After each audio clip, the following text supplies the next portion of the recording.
Okay. Teacher tricks to get people seated and silent. 1, 2, 3, eyes on me. Okay, so we're going to play some theater games, but before we start, I want to mention that I had encouraged my students to take their audition monologues and go audition for a community production that's in Encinitas of The Importance of Being Earnest. Grace's friend Carol just told me that MiraCosta College is also doing The Importance of Being Earnest in the fall. So this would be a marvelous experience for you to go out there and try auditioning and then take your piece with what you have learned after that first audition and audition at MiraCosta. You do not have to be enrolled necessarily to audition, but if you get cast in the play, you do audition, or you do sign up for, I think, 1 unit of credit, which is, you have to pay for that 1 unit, but it's a great experience. And if you have, evenings free, this is a great thing to do. And by the way, you can take your monologue and modify it to the show. So if you have a piece, you can play a dramatic piece for comedy or a comedic piece for drama. You can modify your piece as needed, tailor it to the piece. If you want to, put on a British dialect and really work on the dialect before you go do it, you can certainly do that because Ernest will probably be done with a British dialect. All right, so that said, I'm going to call up 3 volunteers right now, and we're going to do a little thing called Oh Great Oracle. Okay, so I'd like to have to the stage Greg and Jamie and Craig. Greg and Jamie and Craig, please, and give them a big round of applause. This is really a game called 1 word at a time, and so what's going to happen is you are going to get advice from the Great Oracle. It's a 3-headed oracle, and they're going to stand very close to each other. Jamie's looking at me with terror in her eyes. They're going to stand very close to each other, and you're going to ask some advice. It's like the Magic 8-Ball advice, and they're going to answer 1 word at a time. It's going to be 1-sentence answer, really short answers, and then in unison, so your question will be, Oh Great Oracle, and then you'll ask your question, and they'll answer with 1 sentence, and then in unison they'll say, The Great Oracle has spoken. All right? All right, so who has a question for the Great Oracle? Daniel, what is your question? Oh, Great Oracle, I got a lot of money, and I need to know how to invest it. How should he invest his money? Oh, Great Oracle. Do you have an answer for Daniel? Invest your money in rare bears. Too Much money isn't good for you. And the Great Oracle has spoken. Good job. Who has a question for the Great Oracle? Brenda, what is your question? Oh, Great Oracle, why is the sky blue? Why is the sky blue? Oh, Great Oracle. the sky Is a shade reflection of desires within your mind.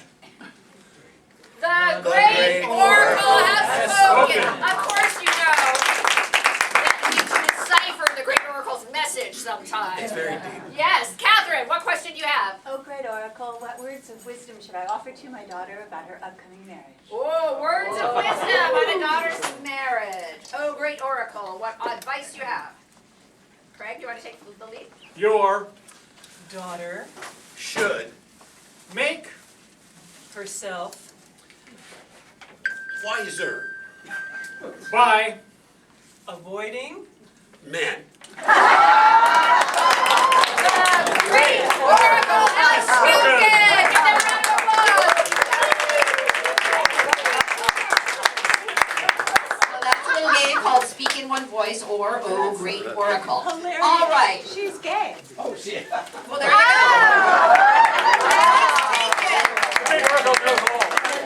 All right, next I'd like to have 3 more volunteers, and I am going to volunteer Daniel and, let's see, Daniel and Linda Luisi, and let's see, how about Angel? Daniel and Luisi and Angel. This is Speak in Unison, which is also known as the 3-headed monster. All right. And so in unison, in 1 minute, they are going to tell the story of Goldilocks and the Three Bears. Ready? And come step forward. In unison, ready, begin. Once upon a time, there were 3 bears who lived in a forest. Project vocally.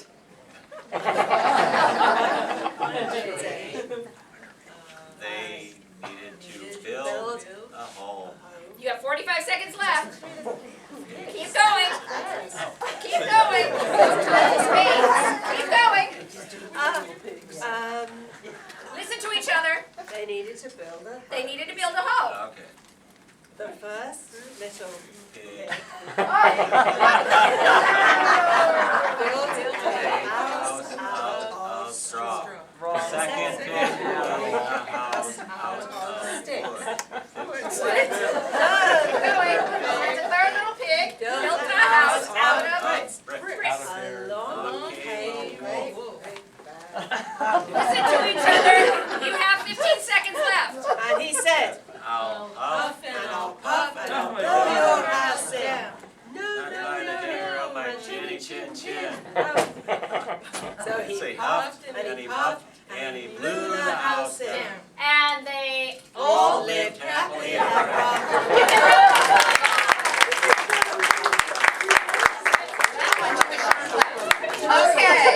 Okay, so that is speak in one voice, or speak in unison. All right, next let me have up to the stage, we're just giving a little examples of things. Let me have Sue and Emelita and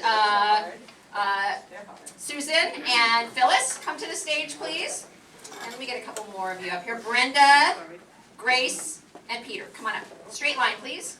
This little game is called What Are You Doing? And the way that this works is the person next to you you start doing an activity. Any activity has to be physical. You might, mind brushing your hair, brushing your teeth, anything physical. The person next to you says, "What are you doing?" You have to keep doing that thing, but you have to say anything other than what you're actually doing. And then the person next to you begins doing that activity. So, Emelita, start doing any activity. Physical. Okay? What are you doing? I'm eating. I'm eating. Good. What are you doing? Riding a bike. Good. Nope, just ask her what she's doing. Oh, what are you doing? I'm going to the movies. Okay, so physical thing. I'm sorry. Okay, go to the movies. You're going to the movies. I'm going to ballet class. Okay, now you're going to ballet. Okay, ballet. So do ballet, it's fine. Thank you. What are you doing? Brushing my hair. Good. Start brushing your hair. Not you, just What are you doing? Grace. I'm riding a horse. Riding a horse. Ride that horse. Good. It's behind you. I'm rowing a boat. Rowing a boat. Start rowing a boat. And now Brenda, ask him what he's doing. What are you doing? What are you doing? Raking the forest. Break that forest. Grace, ask her what she's doing. What are you doing? Brushing my hair. Good. Start brushing your hair. Phyllis, ask her what she's doing. What are you doing? I'm flossing my teeth. Good. Start flossing. Susan, ask her what she's What are doing. you doing? Phyllis. A really good job. Training the dog. Training a dog. Training a dog. So start training a dog. You can use words. What are you doing? Good. I'm walking my cat. However that looks to you. Good. What are you doing? Good. I'm bouncing a ball. Bouncing a ball. Good. What are you doing? What are you doing? What are you doing? I'm turning around. No, keep bouncing the ball. And now I will turn around. Okay, give them a round of applause. All right, let me have to the stage, please. Shall I turn it? Let's have Patty and Edith to the stage, please. This is a little game called alphabetical scenes. You can only speak with the next letter of the alphabet. So every sentence has to begin with the next letter of the alphabet. And we're going to start with the letter A, and you are shopping for groceries. So you are starting with A, shopping for groceries, go. R, come on up to the mic, a little bit closer here. There you go. R. No, no, it's not one word at a time. You can have a sentence. A sentence beginning with A. Oh. Alice, wait a second, let me see if I understand correctly. You're shopping for groceries. Shopping for groceries. Alphabetically. Yeah. Ask Alice a good question. Alice, are you aware that apples are more expensive this week? And your sentence will begin with B. Good. And step on up so everyone can hear you. Better than last week for sure. Oh, you stepped up already. Can you think of something that I can use that would be less expensive? Don't go with less expensive, you're always sorry. Everyone makes that mistake. Funny you should say that because I did that last week. Gosh, it's so hard to stay within a budget. Haven't I found that out? I never know where to shop nowadays. Just look at the newspaper.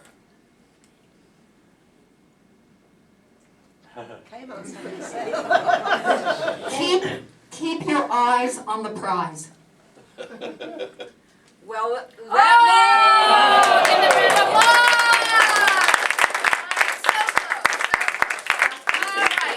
So this next one is questions only, and this will break you of ever wanting to ask a question on stage again. Let's have Lou to the stage, and how about Peter? Questions only. So you cannot make a statement. It has to be a question. Question, question, question, question. And you two are building a house. You're building a house, and you can only ask questions. Ready? Come on up here and go. Why are we building this house? Why not? When will it be done? Whenever it's about the moon. Oh, that's a statement. Give them a round of applause. Let's see. Some of you, I see Anita hiding back there. Anita, come on up. Oh, no, Anita and Phil. Anita, okay, let's have Phil and Phil and Phyllis. Yay, Phyllis. Okay, and again, questions You know only. she's gonna win. I know. Okay, questions only, and this is about enrolling for fall semester. Ready, go. Questions only. What courses are you taking? How should I know? I just got here. Don't make a statement, don't make a statement, it's only a question. Okay. Okay, how should I know? How should I know? Okay. Have you looked at the catalog? Why would I want to look at the catalog? What? I'm wondering if I sign up, will I be able to get into the improv class? No rhetorical questions from this point on. No rhetorical questions. Continue. How much money is it going to cost me to park here next time? I don't know.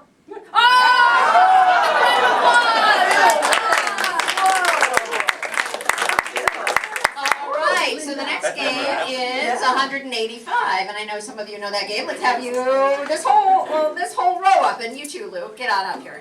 Okay, so this whole row. This is 185. So I just need for the audience to call out some objects. Call out some objects. Shoes. Pitchfork.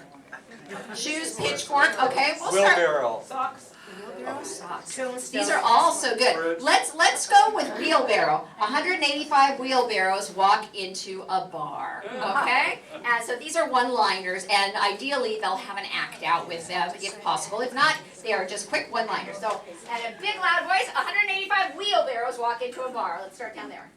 Ah, yeah. 185 Okay, wheelbarrows just step walk into the bar, and the bartender says, "We don't serve wheelbarrows here."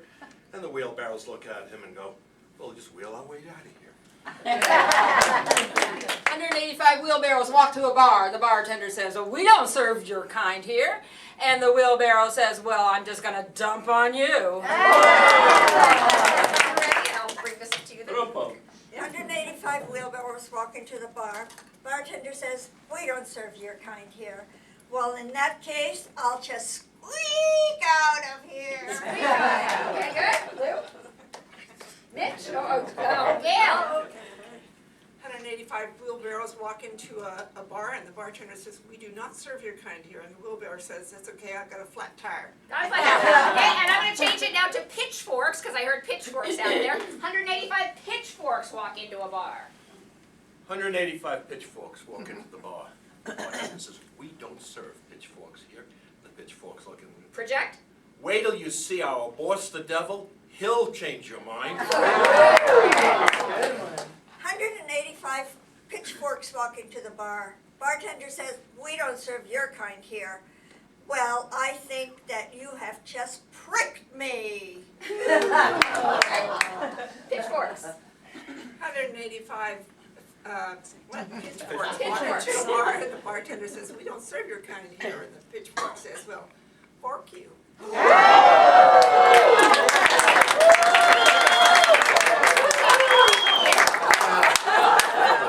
We usually keep it G-rated, but all right, and then I heard, what other object? Socks. 185 socks walk into a bar.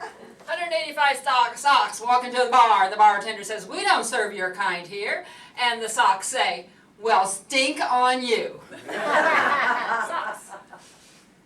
185 socks walk into a bar and the bartender says, "We don't serve your kind here."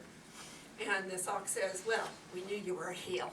185 socks walk into the bar, and the bartender says, "We don't serve your kind here." The 185 socks, they go, "Well, sock it to me, sock it to me." 185 socks walks into a bar, and they say, and the bartender says, "We don't serve socks here," and the sock says, "Well, how come you got all those ladies up there in the back with nylons on?" With nylons on. Oh, because those aren't socks. Okay, give them a round of applause. You have not been up and would like to come up, raise your hand.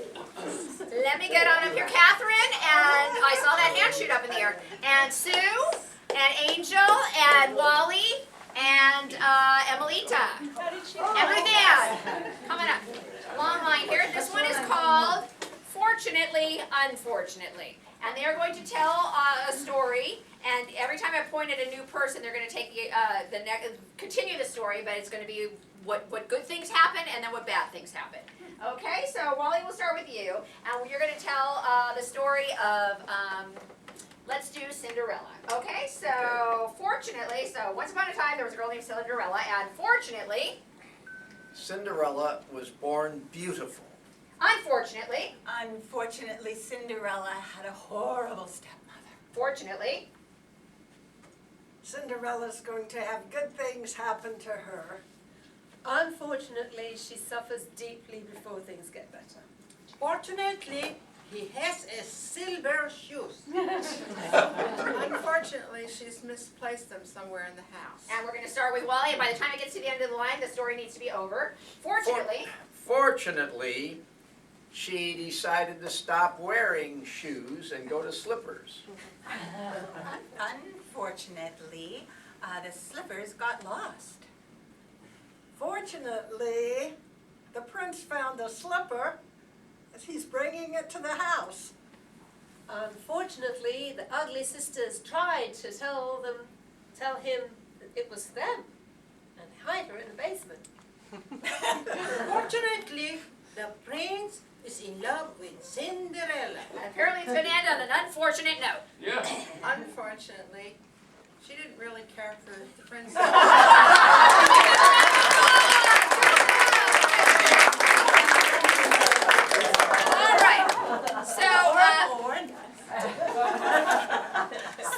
right, let's see, we'll try really quickly, we're going to try interview with an expert. And we're only gonna do, and this is a gibberish game. This is gibberish. And so you have an interviewer who can ask questions or can also solicit questions from the audience. And we'll ask a question of the expert. And the wackier thing that the person is an expert at, the better. That person will answer in gibberish and act out what they're demonstrating. Then the interviewer, because we're only gonna do it with two, has to translate for the audience back into English. So the interviewer speaks both gibberish and English. Edith, come on up. And would you like to be the expert or the interviewer? He's the interviewer. Okay, so the interviewer has to speak both English and gibberish, and we've got Craig up here as the expert. And so it's going to be something really wacky. So demonstrate it too. So welcome your audience, Edith, and tell them what kind of show this is, and who your expert is, where he's from, what his name is, and take it away. All right, take it away. Interview with an expert. Welcome to the world of cooking. Today we have, for your pleasure and delight, a famous chef from Botswana. And his name is, he's also the witch doctor. His name is Ragata Batuta. And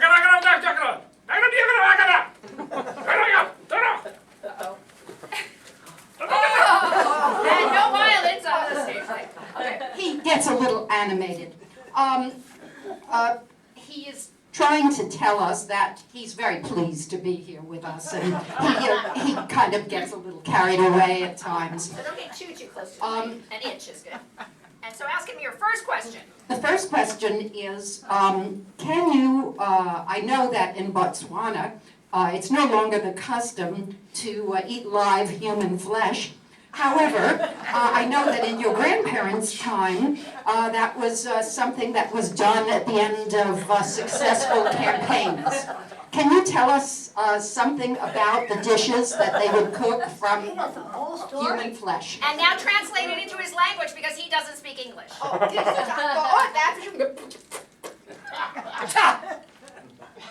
you'll demonstrate an answer.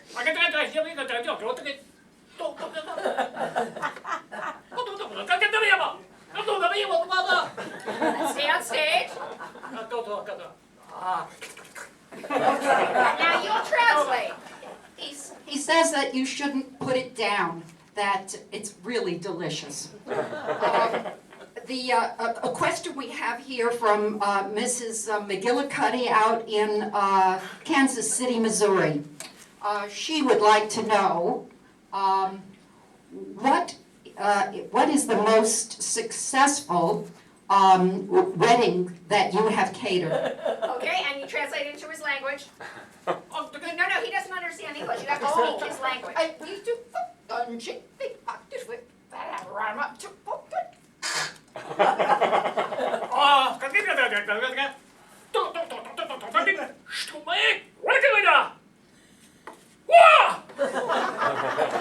you translate that for our audience? He said that you wait for a live pig to walk through the courtyard, and you attack it with a machete. You hack it up according to the number of guests there are at the wedding. Okay, good. And let's take one question from the audience. Do we have any questions from the audience? There we go. Does he have a preference for Catholics, Protestants, or rabbis? Can you please translate that?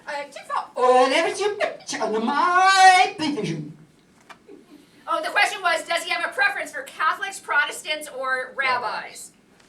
And your answer?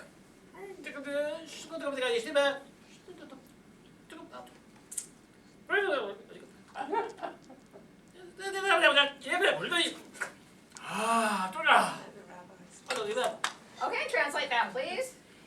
He says that he's never been fond of the Christian persuasion. However, rabbis give him indigestion. Therefore, he would say that the tastiest dish is an atheist.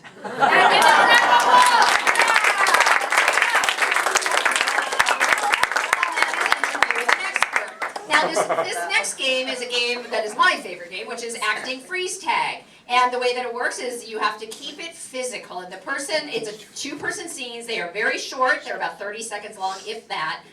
The dialogue should go back and forth twice. And the person tagging into the scene will initiate the scene and let the other person know in their first line of dialogue who they are and what it is they're doing together. And they won't say, you are my sister and we are making a bed. Instead, they'll say, hey sis, can you help me fluff the pillows, or something like that. And then you'll know what you're doing. And you'll react and answer back, and it'll go back and forth. By then, the motion, whatever you're doing, has moved forward, and someone in the audience, ideally organically, will just yell freeze when they see a pose they like. And they'll tap that person, tag them on the shoulder, that person sits, the entering person takes that same pose and initiates a new scene having nothing to do with the last scene. Let me have on the stage, please, Jamie and Greg to the stage. Welcome back.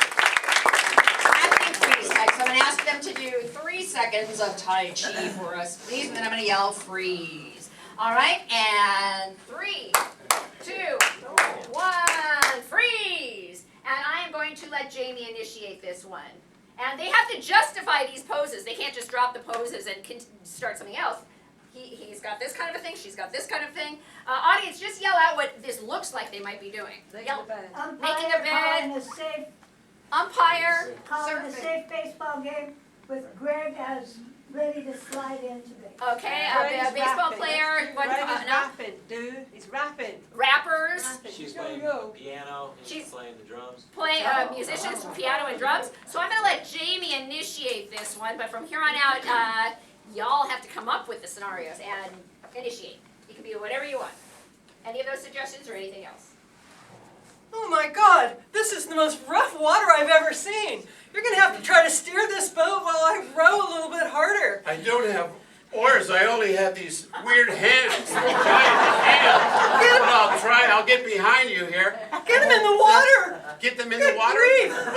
These waves are getting worse. They're getting worse. Well, I'm upset too. You know, I have feelings. Freeze, good. And Craig is tagging in. He'll tag either person, taking that pose and initiating a new scene having nothing to do with the last one. And when you're ready. Do you have to ride side saddle on this bike? You have to ride side saddle on this bike. Yeah, I like side saddles. What's wrong with that? Is there a problem with that? Well, first of all, let me stop this bike and get off. For instance, how are we supposed to look like a motorcycle gang with you riding side saddle? Wrong message. We're supposed to be tough. We're supposed to be macho. But no, you have to ride side saddle. I'm wearing a kilt, that's why. Regular, it'd be all up in my face and everything. We'll get arrested if we ride down the street that way. Look, I'm Scottish. I'm sorry. I should have guessed with the plaid. That's right. I think we need to break up. Freeze. Freeze, good. And in comes Susan. Remembering that you have to keep it physical. Don't just become a talking head on stage. And she's tagging Greg, taking his pose, initiating a new scene, and take it away. I have had it with you. You never do the chores. You know, you're my husband. You're supposed to be doing the chores. Why not? Because it's hard work. Yeah. I don't want to about it. Ask me about it. Let me tell you. I don't want to ask you. You got to tell me. That's what I'm going to ask you about it. I'm trying to. I got to get out and feed the dog, and I got to go walk the dog, and then I have to make dinner. Yeah. Clean the house. Yeah. Do laundry. All those things. I have to. I keep reminding you to do those things. No, you don't. Oh, how dare you? I do it very easily. No! Freeze!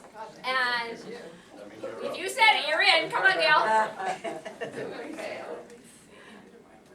She can tag either one of them, take either pose, initiating a new scene, having nothing to do with the last scene, keeping it physical, but justifying the poses. Good.